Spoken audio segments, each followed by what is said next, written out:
안녕하세요 여러분, 성공합시다. 여러분들 중에서 내일이 궁금하신 분들이 계시죠? 도대체 지금으로서는 답이 없는데 내일은 어떻게 될까? 나의 미래는 과연 어떻게 될까? 이런 질문들이 있으시잖아요. 오늘 바울도 동일한 환난 속에서 그 질문을 하고 하나님께서 답을 주시는데요. 우리도 한번 배워보아요. 30절 바울이 공회를 주목하여 이르되 여러분 형제들아 오늘까지 나는 범사의 양심에 따라 하나님을 섬겼노라 하거늘 대제사장 아나니아가 바울 곁에 서 있는 사람들에게 그 입을 치라 명하니. 자, 지금 진상이 어떻게 돼요? 에베소로부터 온 유대인들이 선동해가지고 유대인들이 지금 바울을 막 죽이려고 하잖아요. 그래서 천부장이 보호를 했죠. 천부장이 바른 기회를 줬지만 유대인들은 더 난리가 났어요.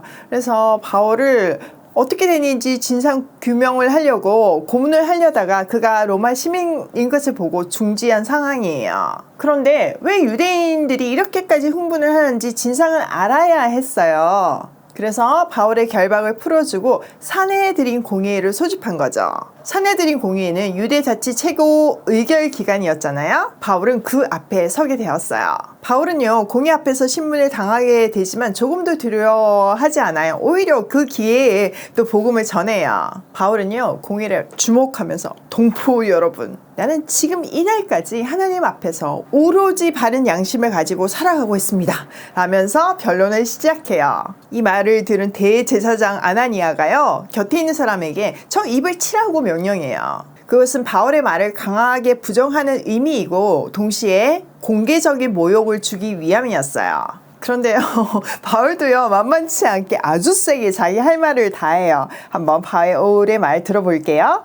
바울이 이르되 회칠한 담이여 하나님이 너를 치시리로다. 내가 나를 율법대로 심판한다고 앉아서 율법을 어기고 나를 치라 하느냐 하니. 자, 바울은요, 회칠한 벽이요 라고 얘기해요. 자, 회칠한 벽은 유대인들이요, 무덤을 표시하는 방법 중에 하나였어요. 율법에 보면 시체에 몸이 닿으면 부정하게 되잖아요. 그 부정한 사람은 예배를 드릴 수가 없거든요. 그래서 유대인들은 무덤을 표시하기 위해서 회칠을 했어요. 우리나라는 뭐 이렇게 봉분이니까 눈에 띄기라도 하지만 유대는 평토장이거든요. 평평해요. 그러니까 표시를 꼭 해야 되는 거죠.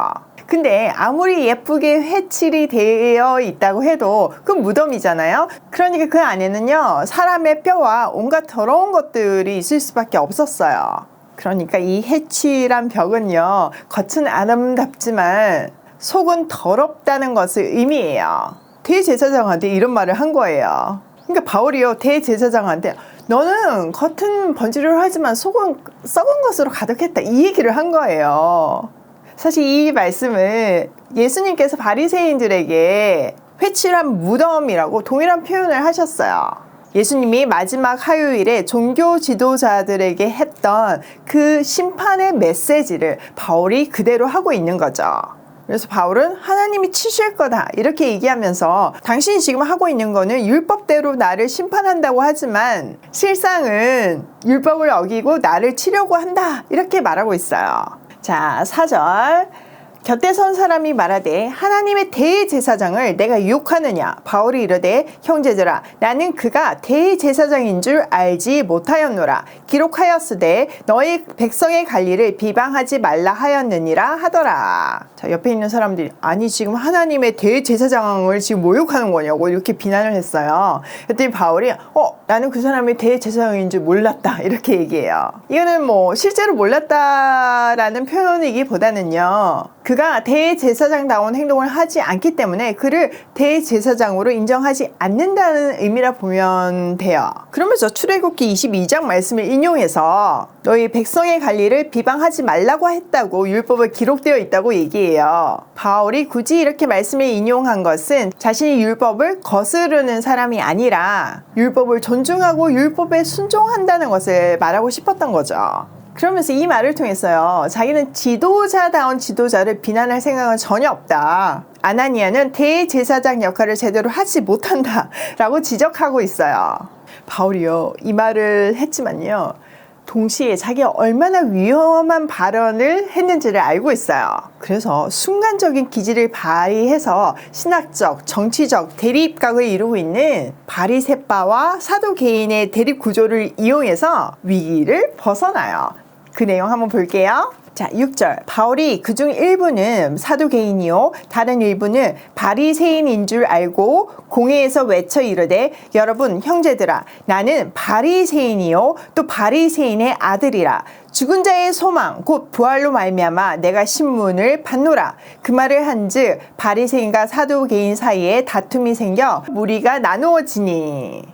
자, 바울은요 공회에 바리새파 사람들하고 사두개파 사람들이 섞여 있는 것을 알고 있었어요. 자, 이런 상황에서 자기가 대대로 바리새인임을 강조하면서 바리새인의 지지를 얻어내요. 자기가 지금 죽은 사람이 부활할 것이라는 소망 때문에 재판을 받고 있음을 호소해요. 또 사두개파들이 부활을 믿지 않는 신학적인 문제점을 언급하면서 바리새인들이 자기를 도와줄 것을 기대한 거죠. 아니나 다를까 바울의 생각은 적중했고요. 두 파 사이에 큰 싸움이 벌어졌고 둘로 나뉘었어요.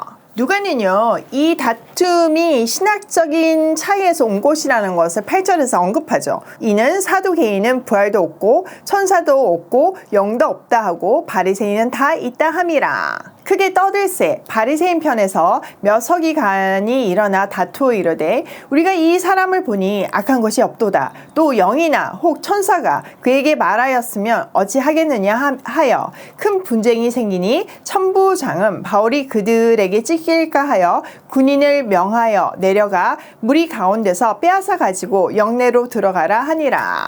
자, 큰 소동이 일어났어요. 그러니까 바리새파 편에 있던 몇 사람이 바울 편을 들면서 우리는 지금 이 사람한테서 조금도 잘못을 찾을 수가 없습니다. 혹시 영이나 천사가 그에게 말해주었으면 어찌할 겁니까? 이렇게 얘기했어요. 이게 이제 신학적 논쟁이다 보니까 얼마나 양보를 안 하겠어요. 팽팽하게 싸움을 하는 거죠. 논란이 커지니까 천부장은 바울이 그들한테 찢길까 염려해서 그들 가운데서 빼내서 병영 안으로 데리고 가라고 명령해요.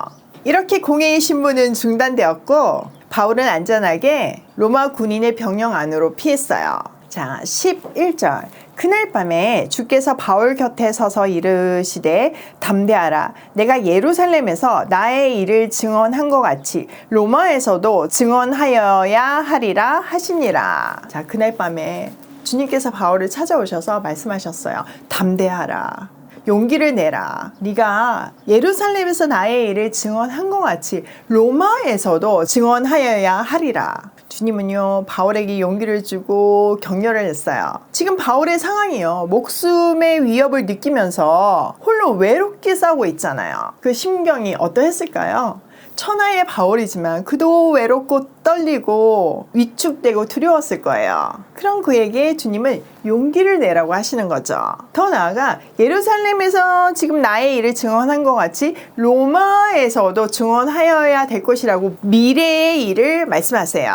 자, 이 말에는요 두 가지 약속이 들어있는데요. 첫 번째는 죽지 않을 거죠. 죽으면 로마로 갈 수가 없으니까요. 두 번째는 로마에 반드시 간다예요. 그게 바울에게 큰 힘과 위로가 되었을 거예요. 바울은 로마에 갈 생각이었고 가야 한다는 것도 알고 있어요. 근데 그것을 주님께서 컨펌해 주시는 거죠. 이후에 바울은요 벨릭스 총독과 그의 후임자인 베스도 총독 앞에서 신문을 받아요. 또 아그리빠 왕 앞에서도 신문을 받아요. 여기서 아그리빠 왕은 데이롯의 손자예요. 자, 그들 앞에서 자기를 변호하지만 사실 그 모든 말이 다 복음이었어요. 그의 인생이 복음을 전하는 곳으로 꽉 차 있었기 때문에 그가 자기 인생을 변호하는 모든 말이 복음일 수밖에 없죠. 그렇게 로마의 리더십에게 복음이 선포되어요. 이 일은요 여기서 끝나지 않아요. 주님께서 예루살렘에서 복음을 전한 것 같이 로마에서도 복음을 전해야 되리라 라고 하셨잖아요. 그는 로마 황제의 항소함으로 결국 로마 황제 앞에서 재판을 받았다고 기록되어 있어요. 로마 황제 앞에서도 복음을 선포한 거죠. 여러분 이 당시는요 로마가 전 세계를 제패한 때예요. 그 나라의 황제 앞에서 이 연약하디 연약한 이 한 사람이 죄인의 몸으로 복음을 선포하는 이 장면 정말 너무 멋있어요. 그런데요, 바울은 결국 형장의 이슬로 사라져요. 근데 반전은 그가 가고 얼마 되지 않아서 AD 300년경 그와 그의 동력자들이 흘린 피로 로마가 기독교를 국교로 선언해요. 바울이 살았던 1세기 때는요, 네로 황제, 도미티아누스 황제에 의해서 가혹한 탄압과 엄청난 핍박이 기독교인들에게 있었어요. 히브리서에 보면 토브룩 혐을 당하고 짐승의 밥이 되고 그런 정말 말도 안 되는 핍박이 1세기 기독교인에게 있었다고 말하고 있잖아요. 그 환난과 핍박이 심했던 만큼 그리스도인들은 순결해지고 정결해졌어요. 세계를 제패한 로마가 점점점 더 타락해 가는 것하고 반비례하게 그리스도인들은 정결한 주님의 신부로 준비되었어요. 그 1세기의 엄청난 핍박 뒤에 2세기가 왔을 때 타락할 대로 타락한 로마의 상류층에서는요, 정결한 신부를 찾기 시작했어요. 그리고 크리스찬들이 순결하고 정결하다는 것을 알고 그리스도인 중에서 아내를 맞아들이기 시작했어요. 그 결과 그 크리스찬 아내들이 남편을 전도하고 자녀를 낳아서 크리스찬으로 교육하고 결국 한 세기가 지나서 3세기가 되었을 때 로마가 기독교를 국교화한 거죠.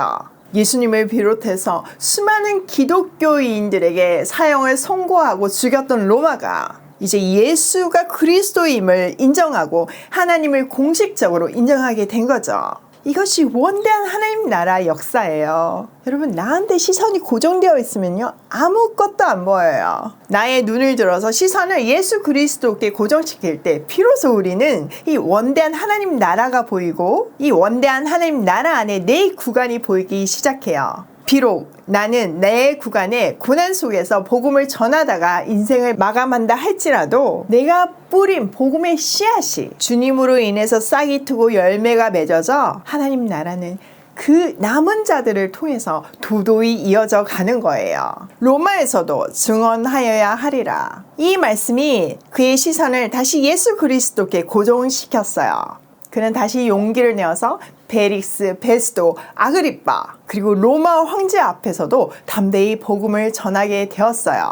바울은 이미 로마로 가야 함을 알고 있었죠. 로마서에 로마 교회를 베이스로 라틴어권 선교를 하고 싶다고 이미 밝혔잖아요. 그런데요, 제수의 몸으로 갈 거라고는 상상하지 못했을 거예요. 이것이 하나님의 반전이에요. 제수의 몸. 이게 근데 그냥 나쁜 것만은 아니에요. 물론 세상적인 눈으로 보면 제수의 몸은 망한 인생이죠. 게다가 로마까지 끌려간 비참한 인생이죠. 하지만 하나님 입장에서는 수많은 유대인들을 죽이려는 시도에서 지켜주신 거예요. 제수라는 특별한 이름으로요. 게다가 세계 최고의 정예 부대인 로마 군대를 붙여서 그의 안전을 보호해 주시잖아요. 또 당시 로마로 가려면 그 비용이 얼마나 많이 들었는지 몰라요. 그런데 로마 정부로부터 그 비용을 지불하게 하셨어요. 또 바울이 로마 황제를 만날 수 있는 확률이 뭐 몇 프로나 되겠어요? 0.0000001%일 거예요. 그런데 제인 찬스를 사용하셔서 황제 앞에 설 수 있는 기회를 주셨잖아요. 이것이 우리의 생각과 지혜를 넘는 하나님이 일하시는 방법이에요. 하나님의 지혜예요. 요즘 저는요, 제 인생의 퍼즐들이 하나씩 맞춰지는 것을 보면서 감격해하고 있어요. 매일 새벽 정말 길이 없어서 주님 앞에서 마음을 쏟아내며 울었었는데 내가 무슨 말을 쏟아내든 하나님의 결론은 언제나 북한을 살리는 가정이 되라는 거였어요. 엄청난 강약길을 걸으면서 내가 지금 내 자식도 못 먹이는 내 상황에서 무슨 수로 북한을 살리겠냐, 이런 마음이 들었지만 저는 그 말씀을 붙들고 묵묵히 한 걸음씩 걸었어요. 하나님이 매일 새 힘을 주시니까 그럴 수 있었어요. 13년이 지나 이제 그 그림이 조금씩 맞춰지는 것을 보니까 감격스러워요. 오이 패밀리가 생겨서 전국 보육원 아이들을 먹일 수 있게 되었고, 오이 마켓이 생겨서 건강한 먹거리를 만들 수 있게 되었어요. 언젠가 정말 그 약속의 말씀대로 북한을 0과 6으로 살리는 가정이 될 줄 믿어요. 내 대에서 이루어지지 않더라도 대를 이어서 이 일이 성취될 줄 믿어요. 그 하나님, 그 원대한 하나님의 꿈이 내 꿈이 되어서 오늘도 달리게 만들어요. 때를 얻든 못 얻든 복음을 전하게 하는 에너지가 되어요. 여러분, 내일 궁금하시죠? 내일은요, 오늘이 결정해요. 코로나가 어떻게 되고 정부 정책이 어떻게 되고 주식이 어떻게 되고에 내 인생에 달려있지 않아요. 더 정확히는 하나님께 온전히 사로잡힌 순종하는 오늘이 멋진 내일이 되죠. 내가 지금 고난을 받고 있는지, 가능성이 있는지, 얼마나 돈이 있는지, 재능이 있는지, 내가 나이가 몇 살인지 이런 거 중요하지 않아요. 성경은요, 하나님께 사로잡혀서 하나님의 꿈을 꾸는 사람들을 청년이라고 정의하고 있어요. 그래서 우리는 나의 신체적 나이에 상관없이 지금 이 순간에도 하나님 나라 청년으로서 미래를 준비할 수 있어요. 너무 멋지지 않나요? 여러분, 지금 이 순간의 순종으로 멋진 내일을 맞이해 보세요. 자, 오늘 내용을 우리 삶에 한번 적용해 보면요. 첫 번째, 생명이 주님께 달려 있음을 확신할 때 우리는 담대할 수 있어요. 바울이 로마 군인들을 두려워하지 않잖아요. 유대인들을 두려워하지 않잖아요. 하나님이 자기 생명을 주관하신다고 할 때 할 말 다 할 수 있고 어떤 권력 앞에서도 복음을 선포할 수 있었어요. 우리에게도 이 확신과 담대함이 있기를 소문만 하지 말고 실천해 보아요. 두 번째, 지식과 정보가 아닌 그것을 사용하는 지혜가 우리를 살린다예요. 요즘 뭐 정보의 홍수 속에서도 최첨단 정보를 얻으려고 다들 막 달리잖아요. 물론 기본적인 정보 중요하죠. 그렇지만 그것을 어떻게 사용하느냐가 우리의 인생을 좌우하고 우리를 책임지고 살릴 수 있어요. 세 번째, 지금 이 순간의 순종이 멋진 내일을 만든다예요. 여러분, 지금 이 순간 너무 중요해요. 여러분, 우리 지금 묵상하면 가슴이 뜨거워지잖아요. 눈물이 나잖아요. 나도 그렇게 살아야 되겠다고 결단하잖아요. 그런데 일단 밥 먹고 하자. 일단 조금 쉬고 하자. 이러면 벌써 1시간 뒤, 2시간 뒤 되면 마음이 지금만큼 뜨겁지 않아요. 그러니까 지금 이 순간에 결단하고 순종하기 시작하세요. 이것이 멋진 내일을 보장해요. 오늘도 생명이 하나님 손에 달려있음을 고백하며 하나님 나라의 청년으로 하늘의 꿈을 꾸며 고고싱해요.